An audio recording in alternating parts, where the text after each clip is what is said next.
Bonjour, chers amis, chers participants de l'Église Vie aujourd'hui. Je suis content de vous parler encore une fois. Ça va faire 1 an bientôt qu'on produit des messages en ligne, moi et Michel, mais c'est loin d'être comme lorsqu'on est réunis, qu'on a la possibilité de se voir, d'avoir des contacts physiques, de pouvoir réagir ensemble à la parole de Dieu, louer Dieu, chanter Dieu dans l'atmosphère spirituelle que produit dans l'Église le Saint-Esprit. Néanmoins, comme dirait l'apôtre Paul, moi, Marc, ministre de la parole, que la grâce et la paix vous soient données abondamment de la part de notre Seigneur Jésus-Christ. Je voudrais qu'aujourd'hui soit une journée spéciale. Je voudrais que tout au long de la journée, vous réalisiez une chose. Premièrement, vous êtes vivant.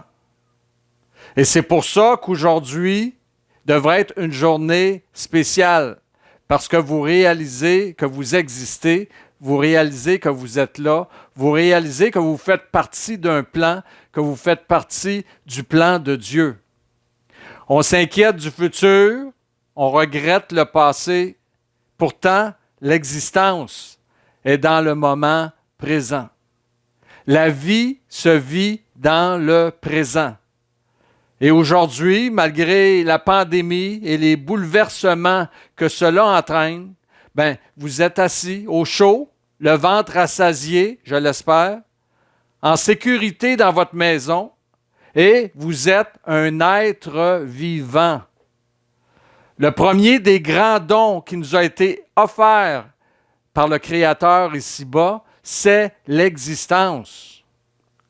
Et j'aimerais que vous preniez pleinement conscience en ce moment de votre existence. Cet exercice que je vous demande de faire pour débuter ce regard sur vous-même sera une excellente préparation pour l'écoute du message qui va suivre.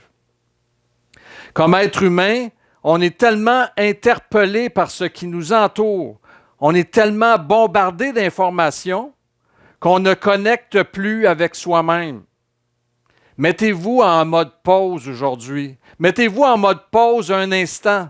Prenez une grande respiration et appréciez juste d'être en vie. Vous avez reçu un merveilleux don, le don de la vie. Vous n'avez peut-être pas reçu le don de la richesse, de la beauté, de l'intelligence humaine, de la gloire humaine et même peut-être pas le don de la santé. Mais vous existez.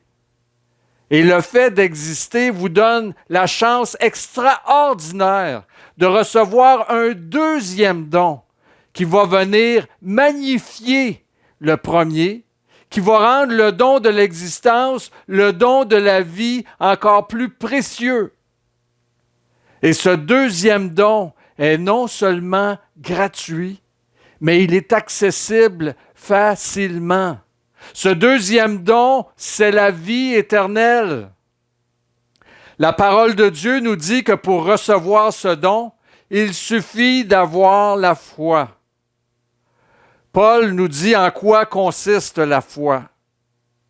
C'est vraiment pas compliqué. Dans Romains 10, l'apôtre Paul dit « Que dit donc la justice reçue par la foi? » Ou encore, c'est quoi avoir la foi puis obtenir par elle la justice de Dieu qui nous permet d'avoir la vie éternelle? Alors, Paul dit ceci par rapport à c'est quoi cette foi qui nous connecte avec Dieu puis qui nous permet d'obtenir ce deuxième don merveilleux de la vie éternelle. La parole de Dieu, elle est toute proche de toi. Elle est dans ta bouche et dans ton cœur. Or, il ne s'agit de rien d'autre que de la parole que nous annonçons et à laquelle il suffit de croire. En effet, l'apôtre Paul continue en disant, « En effet, si de ta bouche tu professes Jésus est Seigneur, et si de tout ton cœur tu crois que Dieu l'a ressuscité des morts, tu seras sauvé. Prenez donc le temps, le moment, l'instant de confesser et de professer, de proclamer de votre bouche en ce moment, en croyant de tout votre cœur que Christ est ressuscité des morts. Jésus est Seigneur. Et voilà comment on arrive à la vie éternelle.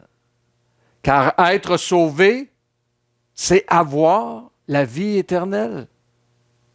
La vie éternelle n'est pas qu'un état de longévité.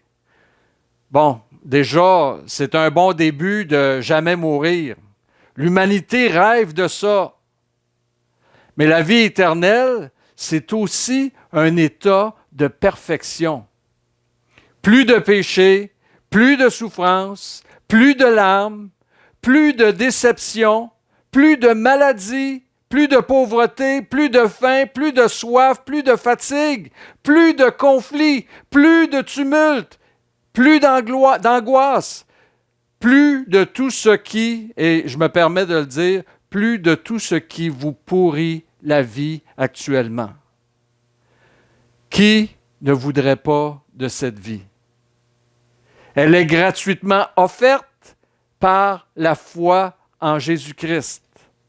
Nous n'avons qu'à reconnaître ceci, Jésus est Seigneur.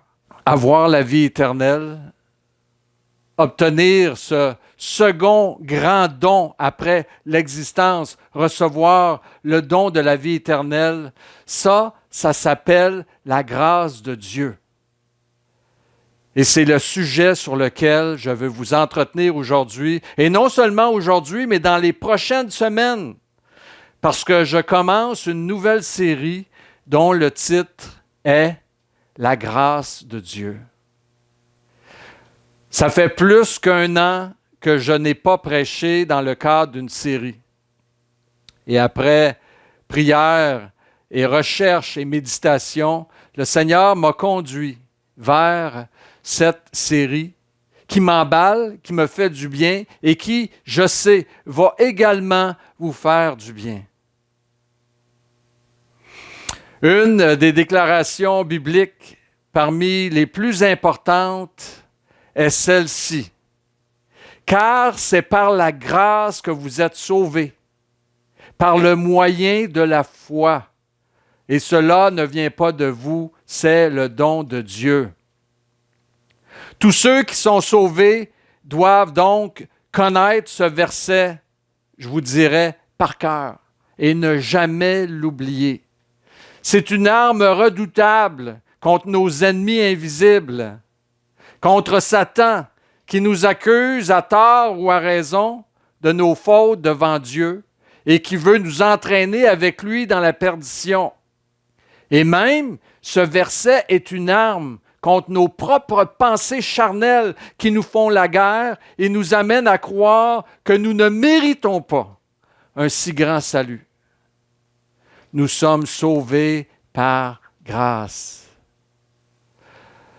La grâce de Dieu ne nous exemptera pas de vivre ici-bas, et c'est important de le comprendre également, ne nous exemptera pas de vivre ici-bas combat, souffrance, peine, perte, épreuve, défaite, chute. Et je pourrais en nommer comme ça un paragraphe. Le psaume, un des passages des psaumes dit ceci à cet effet. C'est dans le psaume 34. David dit « Le malheur atteint souvent le juste, mais l'Éternel l'en délivre toujours. » La grâce de Dieu qui nous est acquise va toujours nous rendre plus que vainqueurs dans chacune de nos épreuves, quelle que soit cette épreuve. Paul a rapporté une expérience personnelle dans son 2e épître aux Corinthiens, d'une grande richesse pour nous dans les temps actuels. Il a prié Dieu, dit-il à la fin de 2 Corinthiens, 3 fois pour être délivré d'une épreuve persistante dans sa vie. Et Dieu lui a répondu ceci.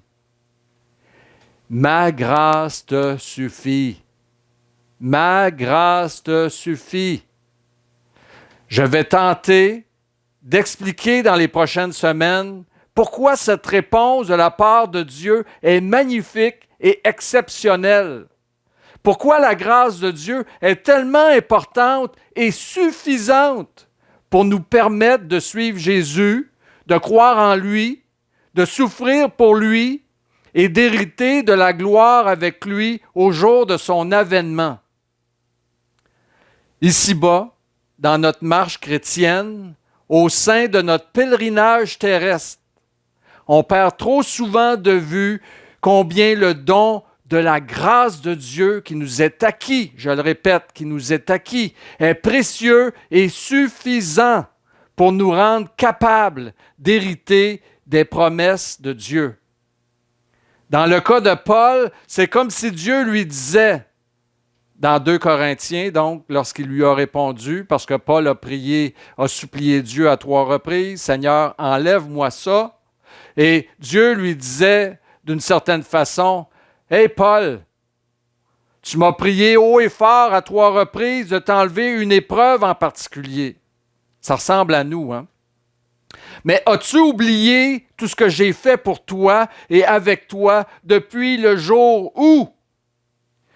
Et là, je le dis entre parenthèses, toi qui étais un persécuteur de Christ et de son Église, parce que c'est ce que Jésus a dit à Paul lorsqu'il l'a rencontré sur le chemin de Damas, « Pourquoi me persécutes-tu? » L'apôtre Paul, on le sait, persécutait les premiers chrétiens à Jérusalem et en Judée. Et donc, le Seigneur, dans sa réponse à Paul, est en train de lui dire, « As-tu oublié tout ce que j'ai fait pour toi? Je te suis apparu, je t'ai appelé sur le chemin de Damas, je t'ai pardonné, je t'ai lavé, je t'ai habillé de vêtements blancs, j'ai renouvelé ton intelligence et je t'ai donné un ministère glorieux. Et depuis ce jour, regarde comment je t'ai assisté. Ma grâce est sur toi. Elle est agissante hier, aujourd'hui et éternellement. »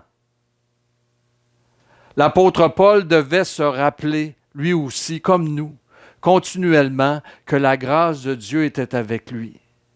Cette réalité est vraie pour Paul et que cela soit gravé dans nos cœurs. Elle l'est aussi pour nous qui croyons en Jésus-Christ. La grâce de Dieu est avec tous ceux qui se confient en Jésus-Christ. Mais la grâce de Dieu n'est pas une baguette magique pour nous donner tout ce qu'on veut selon nos désirs charnels.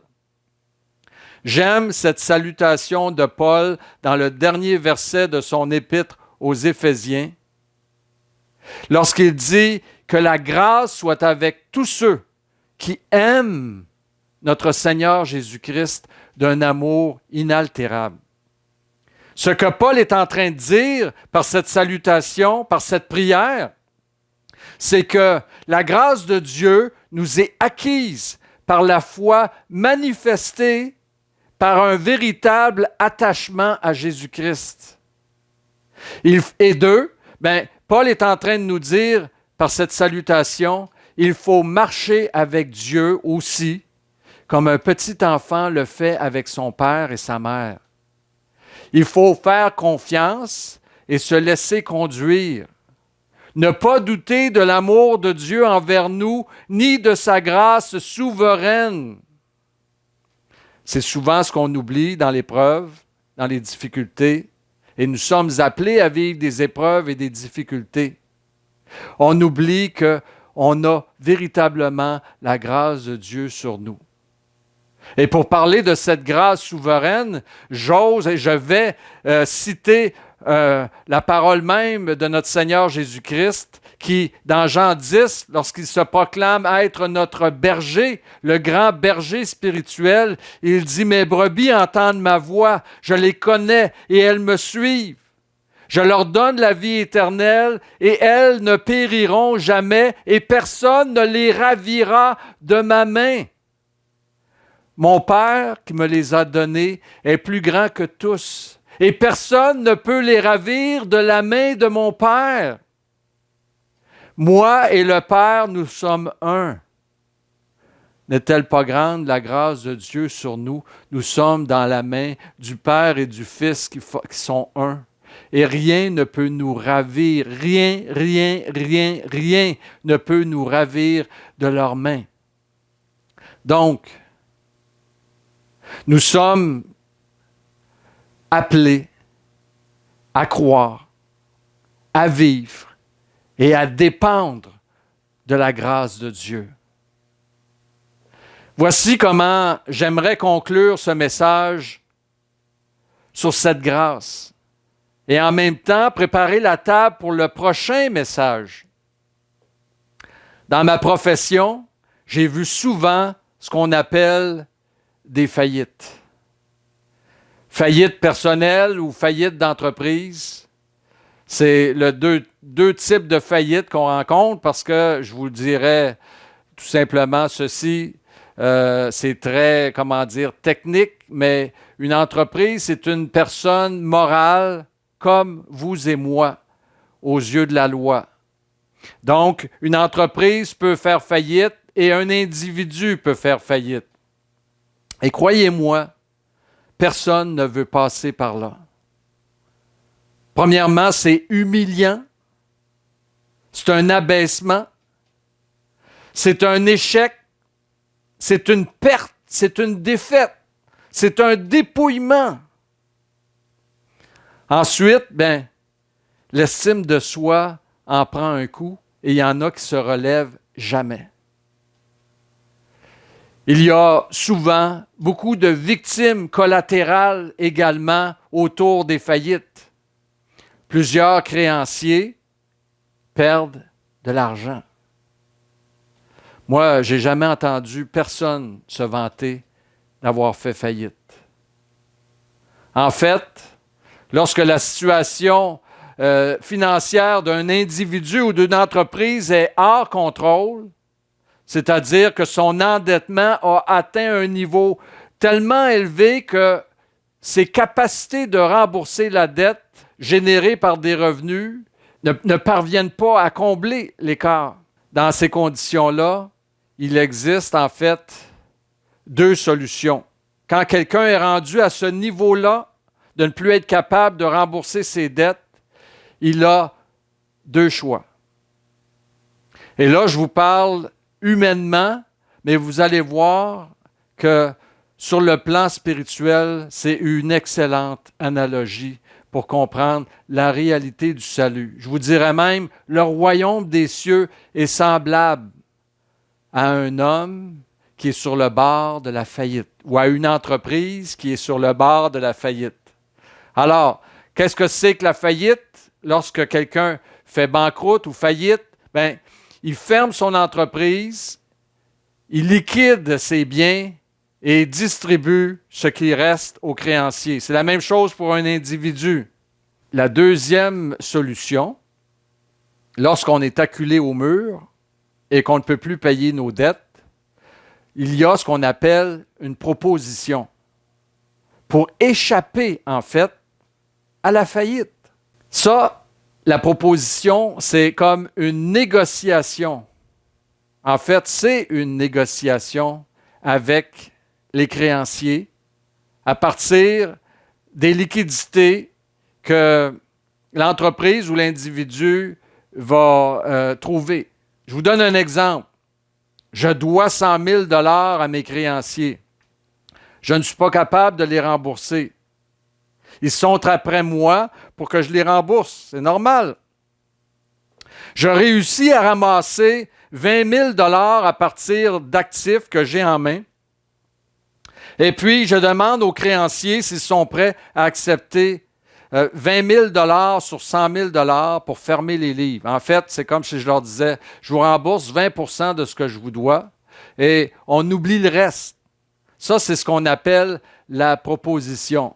C'est une belle négociation entre l'entreprise ou l'individu et ses créanciers. Cette situation, donc, elle est représentative de la réalité humaine devant Dieu. Et je m'explique maintenant. Dieu a déjà annoncé que chaque être humain a une dette envers lui qu'il ne peut pas rembourser et qu'il est dans l'obligation de déclarer faillite. Cette dette, c'est celle du péché qui a signé la faillite de chacun d'entre nous. La Bible dit que tous ont péché et sont privés de la gloire de Dieu. Et Paul dit aussi, toujours dans Romains, il dit ceci par rapport à la faillite humaine. Elle est grande, notre faillite. Paul dit, nous avons déjà prouvé que tous, juifs et grecs, sont sous l'empire du péché. D'ailleurs, les 2 premiers chapitres de Romains sont parfois difficiles à comprendre, mais c'est un exposé savant de la part de l'apôtre Paul qui démontre que juifs ou grecs, tout le monde est dans la même barque. On est tous des pécheurs à part égale.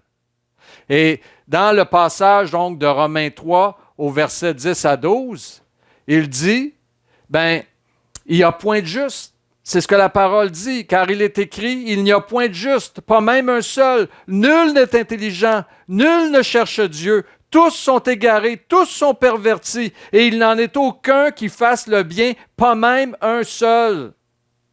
Ça, c'est toute une faillite de la part de l'homme qui a été créé, je vous le rappelle, pour être l'image de Dieu, pour glorifier Dieu.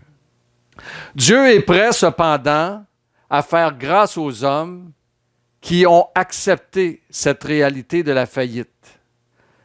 Et encore une fois, il est écrit dans Éphésiens, pour confirmer ces choses, « Mais Dieu, qui est riche en miséricorde, à cause du grand amour dont il nous a aimés, nous qui étions morts par nos offenses, il nous a rendus à la vie avec Christ. » Et là, il met entre parenthèses, le texte met entre parenthèses, « C'est par grâce que vous êtes sauvés. » Donc, Dieu est prêt à aider quiconque fait appel à lui.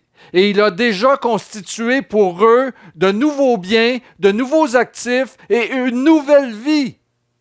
Mais cette nouvelle richesse promise à ceux qui lui font confiance, ces nouveaux actifs et cette nouvelle vie ne sera pas donnée ici-bas. Pourquoi? Parce que dans notre nature charnelle, nous allons encore faire faillite. Et ça serait la pire des choses de faire faillite en plus avec les choses spirituelles, avec les choses véritables, avec les choses éternelles. Ces choses, selon le plan de Dieu, nous seront donc réservées dans les cieux. Et c'est pourquoi Pierre dit aussi, « Béni soit Dieu, le Père de notre Seigneur Jésus-Christ, qui, selon sa grande miséricorde, nous a régénérés pour une espérance vivante par la résurrection de Jésus-Christ d'entre les morts. » Et là, écoutez bien, pour un héritage qui ne se peut ni corrompre, ni souiller, ni flétrir, lequel vous est réservé où? Dans les cieux. Cependant, et malheureusement, il y a une multitude d'hommes et de femmes qui veulent se présenter à Dieu avec une proposition plutôt que d'accepter leur faillite. Ils ne veulent pas perdre ce qu'ils ont ici-bas et ils pensent qu'ils vont pouvoir s'entendre avec Dieu, avec leur propre plaidoirie et avec les œuvres qu'ils auront faites ici-bas. Ça s'appelle la rivalité entre la grâce et les œuvres. Et moi, je vous dis dans ce message, dans ce premier message de cette série sur la grâce de Dieu, que les deux ne peuvent coexister. Le salut et la vie éternelle ne sont pas le produit d'un mélange entre la grâce et les œuvres. Et c'est pourquoi il est encore écrit dans Romains, « Or, si c'est par grâce, ce n'est plus par les œuvres. Autrement, la grâce n'est plus une grâce. Et si c'est par les œuvres, ce n'est plus une grâce. Autrement, l'œuvre n'est plus une œuvre. » Nous-mêmes, comme chrétiens, nous abandonnons parfois la confiance dans la grâce de Dieu et nous nous mettons à croire davantage au mérite des œuvres que nous accomplissons. Nous cessons de nous appuyer sur la grâce et nous nous appuyons sur nos œuvres. C'est quelque chose qu'on voit couramment. Et soyez honnêtes, il vous arrive, vous aussi, on va en parler dans les futurs messages, il vous arrive également de tomber dans le piège des œuvres plutôt que de dépendre et de vous appuyer complètement sur la grâce de Dieu. Pourtant, écoutons attentivement ce que la Bible déclare encore une fois. Car c'est par la grâce de Dieu que vous êtes sauvés, par le moyen de la foi, et cela ne vient pas de vous. C'est le don de Dieu. Ce n'est point par les œuvres afin que personne ne se glorifie, car nous sommes son ouvrage, ayant été créés en Jésus-Christ pour de bonnes œuvres que Dieu a préparées d'avance afin que nous les pratiquions. Ce passage, pour moi, il est sublime et clair, il est limpide et il nous rappelle que nous dépendons tous de la grâce de Dieu. Si nous sommes son ouvrage, l'idée de la proposition dans le cadre de notre faillite spirituelle, ça n'a pas de sens. L'idée de la proposition de la valeur des œuvres et du mérite ne tient plus. Et cela depuis le jour de notre salut jusqu'au jour où Dieu va venir, comme le dit encore la parole de Dieu, transformer le corps de notre humiliation en le rendant semblable au corps de sa gloire par le pouvoir qu'il a de s'assujettir toutes choses. Merveilleuse grâce de Dieu. La grâce de Dieu est sur toi. Elle est sur moi, elle est sur nous. La grâce de Dieu nous suffit. La grâce de Dieu est puissante. Et l'apôtre Paul nous dit à 3 reprises dans Éphésiens que sa grâce est tellement merveilleuse et glorieuse que nous sommes appelés, ce jour est proche, à servir à la louange de la gloire de sa grâce. Que Dieu vous bénisse et on se reparle bientôt de la grâce de Dieu.